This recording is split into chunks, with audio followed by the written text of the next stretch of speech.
Hello friends, welcome to Kanun Wala. In last lecture we will discuss about dowry death 304B.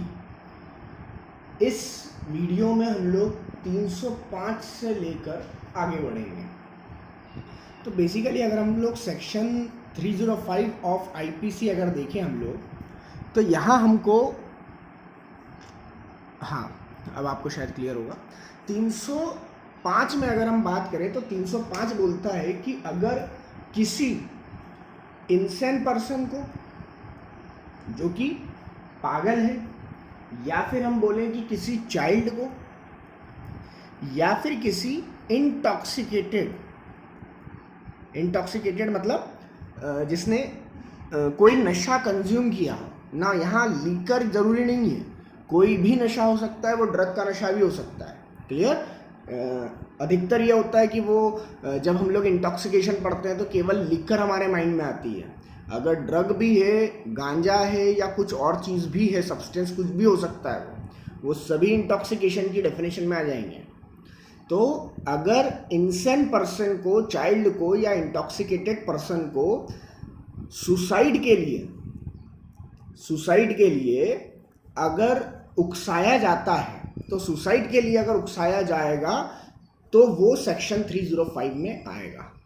But यहाँ केवल इतनी ही बात नहीं है, यहाँ हिडन में ये भी चीज़ दी हुई है कि ये तब तक होगा, ये तब लगेगा, ये धारा केवल उस स्थिति में लागू होगी जब वो जो दुष्प्रेरण किया गया है, अबेटमेंट किया गया है. क्लियर. पहली बात तो ये सब चीज़ें अबेटमेंट में आ रही है. यहाँ हमको अबेटमेंट और अटेम्प्ट ध्यान रखना पड़ेगा. जैसे 305 और 306 में अबेटमेंट दिया हुआ है और 7, 8 और 9 में अटेम्प्ट दिया है. क्लियर. तो अबेटमेंट की बात है तो अबेटमेंट ये तब जो क्या बोल सकते हैं, दुष्प्रेरण तब परिणाम स्वरूप दुष्प्रेरित व्यक्ति ने अगर आत्महत्या कर ली है तो जाकर ये ऑफेंस क्रिएट होगा. क्लियर. इंसान, चाइल्ड और इंटॉक्सिकेटेड. क्लियर. ना 306 में अगर हम लोग देखें तो 306 बोलता है अबेटमेंट ऑफ सुसाइड के बारे में. ठीक है. अबेटमेंट ऑफ सुसाइड के बारे में बोलता है कि अगर आपने किसी व्यक्ति को सुसाइड के लिए अबेट किया है, उकसाया है, तो वो 306 में आएगा. इसी में अगर अपन बात करें 309 की तो यहाँ अबेटमेंट है और यहाँ पर अटेम्प्ट है. 306 में अबेटमेंट है और 309 में अटेम्प्ट है. Attempt to commit suicide. Attempt to commit suicide अगर देखें कि अगर किसी व्यक्ति ने, कोई व्यक्ति है जिसने खुद ने आत्महत्या करने का प्रयास किया है, अगर वो मर गया है तो आईपीसी डेड बॉडी को सजा देने का प्रोविजन नहीं करती है. क्लियर. आईपीसी या हमारा क्रिमिनल एक्ट जितने भी हम बात कर ले, वो डेड बॉडी को पनिशमेंट नहीं देते हैं. क्लियर. सेक्शन 45 याद रखिएगा. लाइफ लिविंग पर्सन होना चाहिए तो ही जाकर हम लोग दे सकते हैं. पर्सन की डेफिनेशन में भी लिखा हुआ है. ठीक है. सेक्शन 11 वहां पर भी हमको जो पर्सन की डेफिनेशन दी हुई है उसमें क्लेरिफाइड है कि कोई सी एज का व्यक्ति होना चाहिए. पर्सन कोई सी एज का होगा, वो डेथ नहीं होना चाहिए. तो यहाँ पर डेड पर्सन को 309 में पनिश नहीं कर सकते, हमारा क्रिमिनल लॉ परमिशन नहीं देता है. बट अगर वो गलती से बच गया, उसने अटेम्प्ट किया और वो बच गया, अब अगर वो बच गया तो वो 309 में पनिशेबल है. हालांकि होता ये है कि उसकी काउंसलिंग वगैरह होती है, केस वगैरह चलता है, फिर देखते हैं कि उसने क्यों आत्महत्या करने की कोशिश करी है. ठीक है. इस पे बहुत सारे लैंडमार्क जजमेंट्स हैं 309 पे जैसे अगर हम लोग बात करें तो हमको जजमेंट्स जो मिलेंगे वो मिल जाएगा. एक तो PR नागभूषण पटनायक वाला वर्सेस भारत संघ. ठीक है. उसके अलावा अगर हम बात करें तो लोकेंद्र सिंह का मिल जाएगा. ठीक है. ये ऐसे बहुत सारे हमको लैंडमार्क जजमेंट्स जो है वो 309 पे मिल जाएंगे. चलिए हम बात करें 306 के बाद 307 की, अटेम्प्ट टू मर्डर. ना देखिए यहाँ 307 जो है वो अटेम्प्ट टू मर्डर की बात करता है. मतलब मर्डर करने की कोशिश करी गई पर सामने वाला बच गया. क्लियर. कोशिश पूरी, इंटेंशन और नॉलेज वगैरह सब कुछ था जो मर्डर की क्वालिटीज आ रही है, बस यहाँ पर यह अंतर है कि व्यक्ति जो है वो बच गया है, वो मरा नहीं। 302 में या 300 में या 299 में मरना ज़रूरी होता है, डेथ ज़रूरी होती है, तो ही जाके 299, 300, 302 से लगते हैं, क्लियर, 304 तक। बट यहाँ पर वो अगर बच गया है तो वो 307 में अटेम्प्ट टू मर्डर का केस लगता है। इसमें दो कंडीशन दी है कि साधारण व्यक्ति ने करा है तो कैसा रहेगा और लाइफ कन्विक्टेड पर्सन ने किया है तो क्या रहेगा ना। अगर हम बात करें 308 की, तो ये बात करता है attempt to commit culpable homicide ना। यहाँ पे क्या हो रहा है कि आपने जानबूझकर कल्पेबल होमिसाइड करने की कोशिश करी है, इंटेंशन था आपका, और आपने पूरा इसी तरीके से करा है कि वो अगर ऑफेंस घटित होता, अगर सामने वाले की मृत्यु होती तो कल्पेबल होमिसाइड में केस जाता। तो यहाँ पर अगर वो बच गया है तो यहाँ पर attempt to commit culpable homicide होगा ना।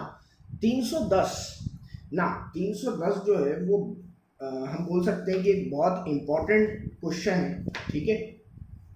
310 ये बोलता है कि अगर कोई व्यक्ति, कोई पर्सन है जो कि, कोई पर्सन है जो कि at the time after passing the act, इस एक्ट के पास होने के बाद में, shall have been habitually associated मतलब बार बार वो पकड़ा जा रहा है, बार बार वो उसके साथ, जो गैंग है उसके साथ देखा जा रहा है, with any other or others for the purpose of committing robbery। 310 तो रॉबरी कर रहे हैं, रॉबरी 390 एंड चीटिंग और cheating stealing by mean of और अकम्पनीड विथ मर्डर। रॉबरी के साथ में या तो रॉबरी कर रहे हैं या फिर चीटिंग और चाइल्ड स्टीलिंग का काम कर रहे हैं, चाइल्ड स्टीलिंग का काम कर रहे हैं। चाइल्ड स्टीलिंग मतलब बच्चे चुराने का काम कर रहे हैं, ठीक है। तो चाइल्ड स्टीलिंग इसका काम कर रहे हैं, और उसके साथ में बाय मीन ऑफ और अकम्पनीड विथ मर्डर मतलब उसके साथ में उसको करने के लिए व्यक्तियों की हत्या भी कर रहे हैं, ठीक है। हत्या द्वारा या तो ये रॉबरी कर रहे हैं, हत्या द्वारा चाइल्ड स्टीलिंग कर रहे हैं, या फिर उस दौरान हत्या कर रहे हैं, क्लियर।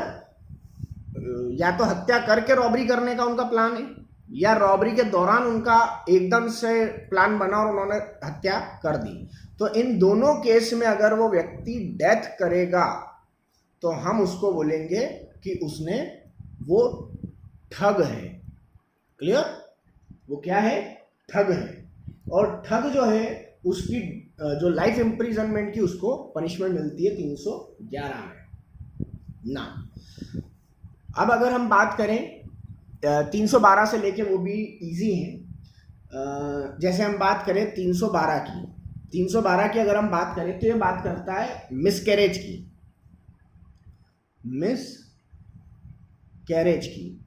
मिसकैरेज मतलब हम बोल सकते हैं कि गर्भपात करना। हम ये देखें कि अगर कोई voluntarily cause a women with a child to miscarry, अगर कोई वुमेन को मिसकैरेज करता है वॉलेंटरली, खुद की इच्छा से, shall if the marriage caused not caused in good faith, वो गुड फेथ में नहीं है, गुड फेथ में नहीं है मतलब वो ना तो बच्चे की जान, मतलब बच्चा स्वस्थ है, उसके बावजूद उसको मारा जा रहा है, बच्चा जो है वो मदर वॉर्म में स्वस्थ है, या फिर मदर को उस बच्चे से कोई खतरा नहीं है, मदर की जान में कोई खतरा नहीं है, क्लियर। फिर भी अगर किया जा रहा है, ठीक है, और वो मदर की लाइफ की सेविंग के लिए नहीं किया जा रहा है, क्लियर, मदर की लाइफ की सेविंग के लिए होगा तो फिर वो मेडिकल मिसकैरेज में चला जाएगा, फिर वो पनिशेबल नहीं होगा, ठीक है। उसके ऊपर फिर बहुत सारे दूसरे एक्ट्स लग जाएंगे।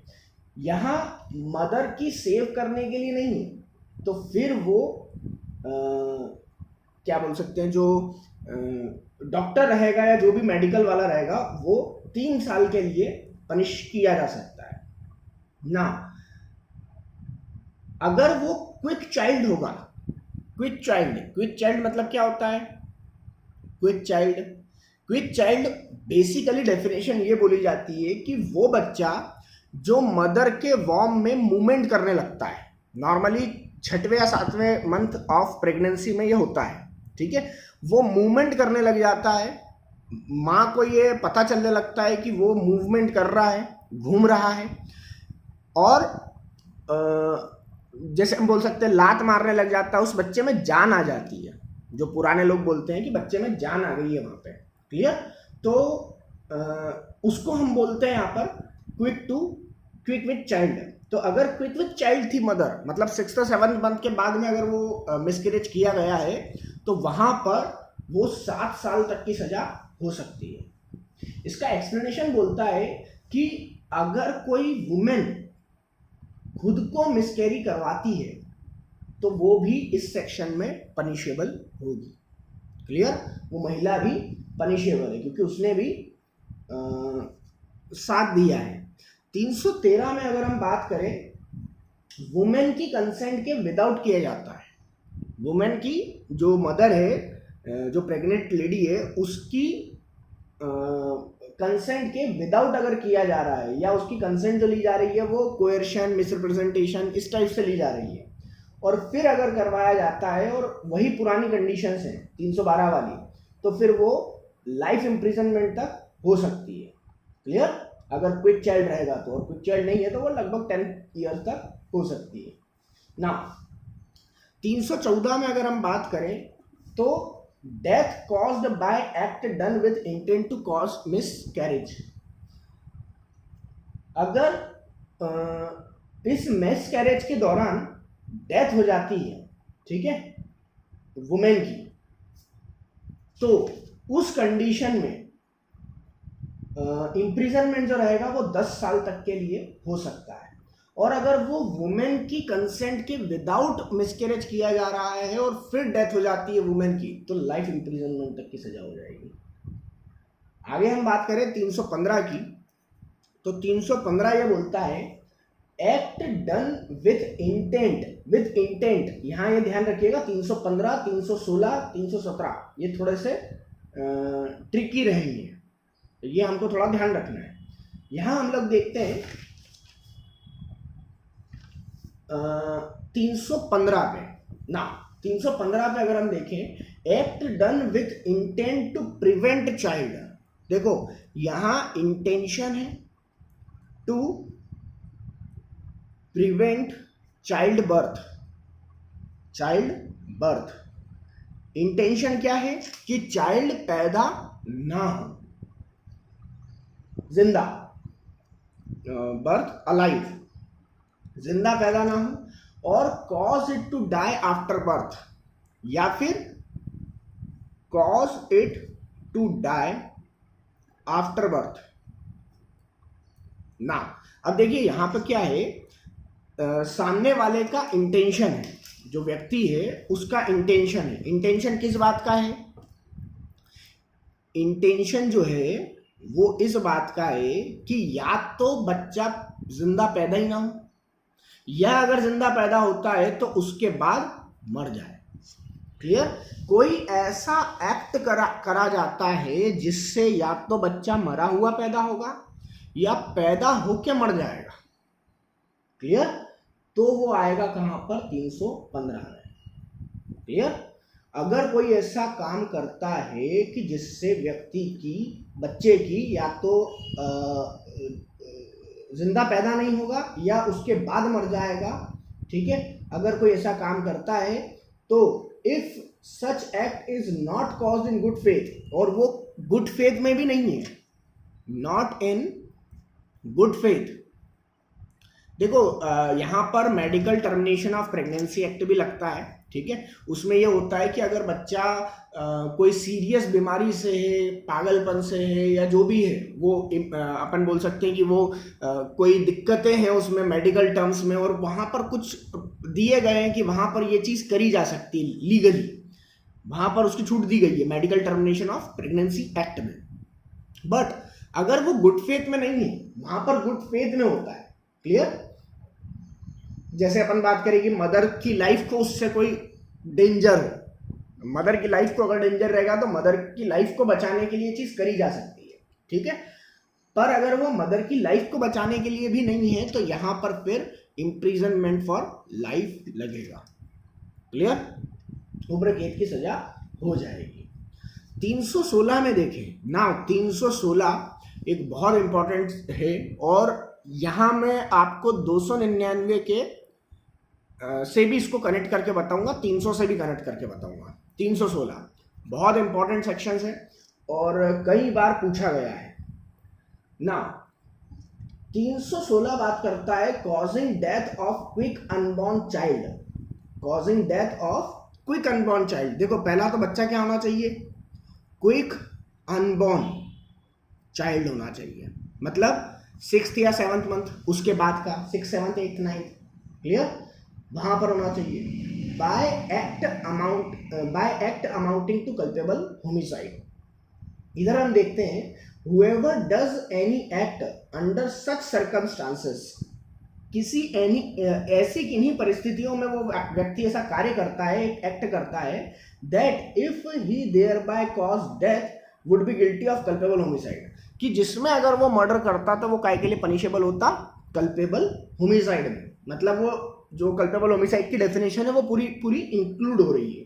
And does bye such act cause the death of a quick unborn child, और उसके द्वारा वो क्विक अनबॉर्न चाइल्ड की डेथ कारित करता है। Clear? shall be punished with imprisonment of either description for a term which may extend to 10 years and shall also be liable to fine। वो 10 साल के लिए सजा के लिए होगा ना। देखो इसका एक इलस्ट्रेशन भी दिया है कि ए को पता है कि जो महिला जो है वो प्रेग्नेंट है। क्लियर? और उसके बावजूद वो कोई ऐसा कार्य करता है जिससे क्विक अनबॉर्न चाइल्ड मर जाता है। ठीक है? वुमेन को the women is injured but does not die. महिला को मारता है पर महिला नहीं मरती है। But the death of an unborn quick child which she is pregnant is there by caused, जिसके कारण उस महिला के बच्चे की डेथ हो जाती है। क्लियर? तो यहां पर 316 लगेगा।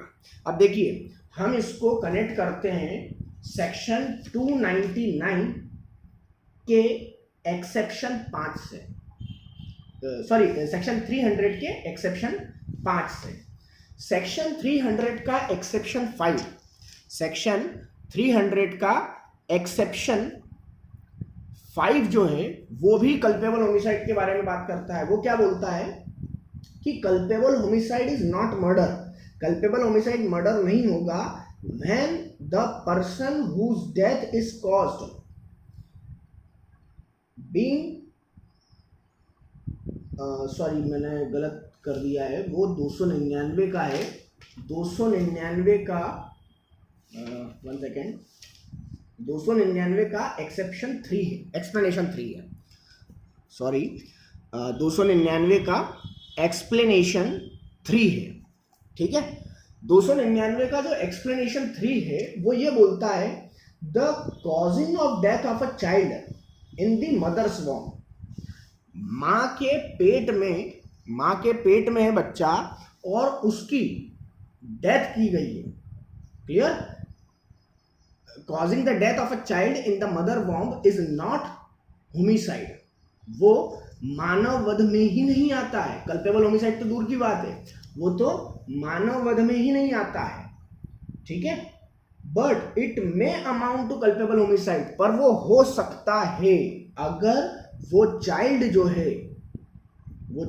है उसका कोई part, any part of that child has been brought forth, वो कोई बच्चे का कोई पार्ट मदर के वॉर्म से इधर संसार में आ चुका है, या दो द चाइल्ड में नॉट हैव ब्रीथेड और बीन कंप्लीटली बॉर्न, भले से वो पूरा तरीके से जन्म नहीं लिया हो, वो पूरा पैदा नहीं हुआ हो, केवल चेहरा बाहर आया हो, या हम बोल सकते फेस मतलब सर बाहर आया हो, या पैर बाहर आए हो, हाथ बाहर आया हो, जो भी कंडीशंस हो, क्लियर, इवन एक उंगली बाहर आई हो, पर वो बच्चा जो है वो अगर भले से उसने सांस नहीं ली है, पर अगर वो पैदा हो गया है, उसका कोई पार्ट बाहर आ चुका है और फिर उसको मारा जाता है तो वो कल्पेबल होमिसाइड होगा। बट अगर वो ऐसा मारा जाता है तो वो कल्पेबल होमिसाइड नहीं होगा ना। यहाँ पर हम लोग सेक्शन 45 भी देखें। सेक्शन 45 क्या बोलता है कि डेथ लाइफ के बारे में बोलता है कि लाइफ जो है, सेक्शन 45 और 45 ये बोलता है life of a person, clear, और डेथ ऑफ अ पर्सन।